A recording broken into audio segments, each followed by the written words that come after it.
Assessore Roberti, attraverso questo protocollo i comuni dell'area confinaria tra Italia e Slovenia rafforzano la propria collaborazione nell'ottica dei progetti europei.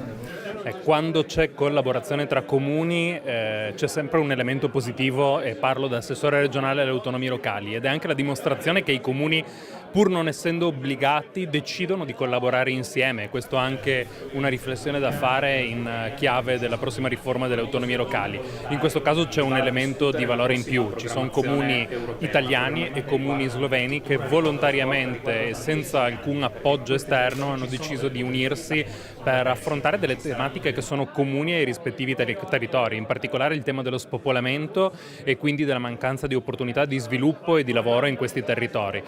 Il fatto che lavorino insieme è assolutamente un elemento di forza in chiave anche di prossimi bandi europei di collaborazione transfrontaliera.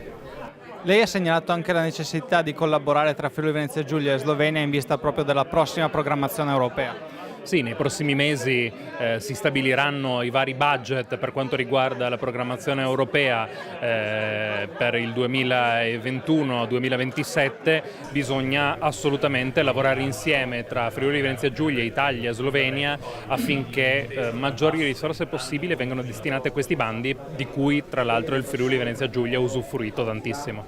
Quindi non solo investimenti sulle infrastrutture ma su progetti sistemici nell'area tra Italia e Slovenia.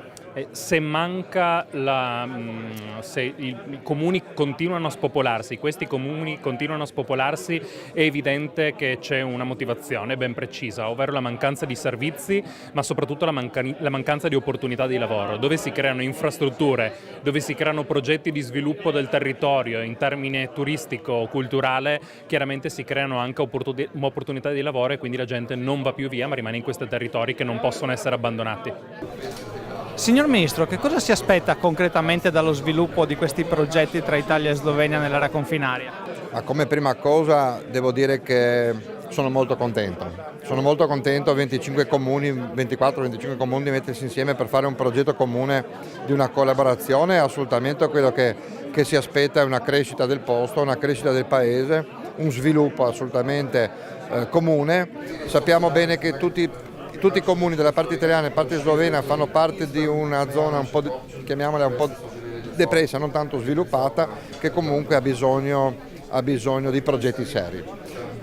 Questa cooperazione fra i comuni penso che è l'ideale e l'occasione speciale, perfetta per poter fare dei progetti mirati che possono aiutare non soltanto i paesi locali, ma possono aiutare lo sviluppo nel senso imprenditoriale, lo sviluppo regionale in sé, come ho detto prima anche le fasi sportive, ci sono tantissimi modi per poter cooperare.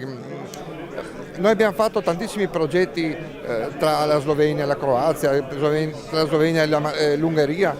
La Slovenia e l'Italia è sempre un po' stata spenta, come dire, bisogna trovare le idee giuste e io penso che quando si trovano questi 25 comuni che hanno fatto questa realtà fantastica, penso che avremo dei progetti interessanti. Noi come Stato sloveno assolutamente saremo a fianco, non soltanto con fondi europei, bisogna stare attenti a questo, perché bisogna sviluppare le cose anche con fondi delle finanziarie integrali, praticamente dei fondi integrali, fondi che sono statali. Dare modo che i progetti diano lavoro, innanzitutto, e non solo lavoro, ma che sia una continuità che non deve sempre l'Europa finanziare questi progetti, ma che un domani divengano autosufficienti. Questo è molto importante. Io sono contento di questa cosa e penso che daremo una mano come Stato sloveno assolutamente, che sia un successo.